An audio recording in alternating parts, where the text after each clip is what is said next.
राधे राधे दोस्तों, आप सभी का स्वागत है आपके अपने YouTube channel Sonu sir commerce classes में। तो आज आपको बताने जा रहे हैं एग्ज़ाम स्कोरर बुक से हिंदी कोर का जो आरोह दो यानी आधार, जो आपको एक पहला बुक है। तो उसमें एक चैप्टर आपको समझाने जा रहा हूँ। ऊषा ऊषा एक कविता है जिसमें आपको कुछ मल्टीपल चॉइस क्वेश्चन दिया गया है, तो उसको चलिए हम लोग डिस्कस करते हैं। तो जिसमें आपको क्वेश्चन में दिया गया है कि ऊषा जो है वो रचनाकार है इसके शमशेर बहादुर सिंह का। तो ऊषा कविता के रचनाकार कौन है, तो यहाँ पर पूछा गया है। तो ये आपको लिखा गया है कि यहाँ पर शमशेर बहादुर सिंह का लिखा गया है। तो ये रचनाकार जो है वो है शमशेर बहादुर सिंह, जो 100 नंबर ऑप्शन में दिया गया है। तो 2 नंबर प्रश्न में पूछा गया है कि शमशेर बहादुर सिंह का जन्म कब हुआ था। तो शमशेर बहादुर सिंह का जन्म यहाँ पर 1910, 1911, 1912 और 1915 दिया गया है। तो इसका सही उत्तर हो जाएगा 1911। तो यह सब क्वेश्चन पूछा जा सकता है कि शमशेर बहादुर का जन्म कहाँ हुआ था। तो ये तीसरा नंबर प्रश्न है, शमशेर बहादुर का जन्म कहाँ हुआ था। तो इसका सही उत्तर हो जाएगा देहरादून, ऑप्शन नंबर सी हो जाएगा। प्रश्न संख्या 4 में दिया गया है कि शमशेर बहादुर का निधन कब हुआ था। तो प्रश्न संख्या 4 में आपको ऑप्शन जो है ये दिया हुआ है 1933, 1995, 1998 और 1983। तो प्रश्न संख्या 4 का ऑप्शन ए हो जाएगा 1933। प्रश्न संख्या 5 में आपको दिया गया है कि शमशेर बहादुर सिंह का देहावसान कहाँ हुआ, यानी अंतिम संस्कार कहाँ हुआ। तो शमशेर बहादुर सिंह का देहावसान कहाँ हुआ, तो इसका सही उत्तर क्या है वो आप ऑप्शन पहले पढ़ लेते हैं। बड़ौदा है, सूरत है, इलाहाबाद और अहमदाबाद दिया गया है। तो प्रश्न संख्या 5 का द हो जाएगा, अहमदाबाद हो जाएगा।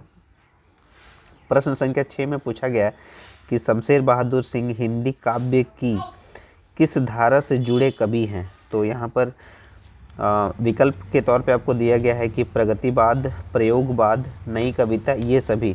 तो इसका सही उत्तर हो जाएगा ये सभी, ऑप्शन नंबर द हो जाएगा प्रश्न संख्या 6 का।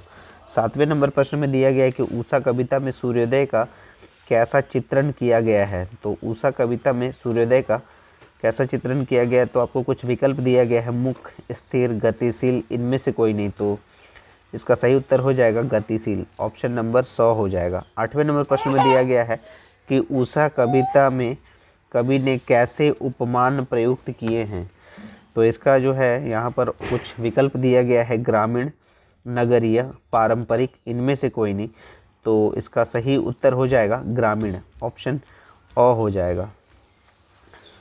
प्रश्न संख्या 9 में आपको लिखा गया है कि ऊषा कविता में कवि ने किसका चित्रण किया है। तो इसमें जो है कुछ विकल्प दिया गया है, सूर्योदय का, नायिका की सुंदरता का, प्रातःकालीन आकाश का या रात्रि की मनोहरता का। तो इसका 9 नंबर में जो है जो आपको विकल्प दिया गया है, तो उसमें से जो सही विकल्प होगा वो अ नंबर का विकल्प हो जाएगा। ऊषा कविता में कवि ने किसका चित्रण किया है, सूर्योदय का, ऑप्शन नंबर अ हो जाएगा। प्रश्न संख्या 10 में कवि ने प्रातःकालीन आकाश को क्या कहा है। तो कवि ने प्रातःकालीन आकाश को क्या कहा है, यहाँ ऑप्शन में आपको कुछ दिया गया है कि काली सील की तरह, या राख से लिपा हुआ चौका की तरह, या काली स्लेट पर लाल चौक, या फिर नीले जल में गौर वर्ण। तो यहाँ पर जो है सही उत्तर हो जाएगा राख से लिपा हुआ चौका, यानी 10वें नंबर का ऑप्शन नंबर ब हो जाएगा, ठीक है ना। 11वें नंबर प्रश्न में दिया गया है कि सूर्योदय से पूर्व आकाश में क्या विद्यमान होता है। तो इसका कुछ विकल्प दिया गया है, नीला रंग, श्वेत रंग, लाल रंग, नमी। तो इसमें जो है सही उत्तर हो जाएगा नमी, ऑप्शन नंबर द हो जाएगा, ठीक है ना।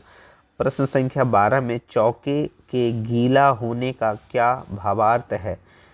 तो यहाँ पर कुछ विकल्प दिए गए हैं कि नए जीवन का उदय, वातावरण में नमी, भोजन के लिए तैयार होना, या वातावरण में शुष्कता। तो इसका सही उत्तर हो जाएगा वातावरण में नमी हो जाएगा, ठीक है। चौके की गीला होने का क्या अर्थ है, वातावरण में नमी, ऑप्शन नंबर ब हो जाएगा। 13 नंबर प्रश्न में पूछा गया है कि काली सील और स्लेट किस दृश्य को चित्रित करते हैं।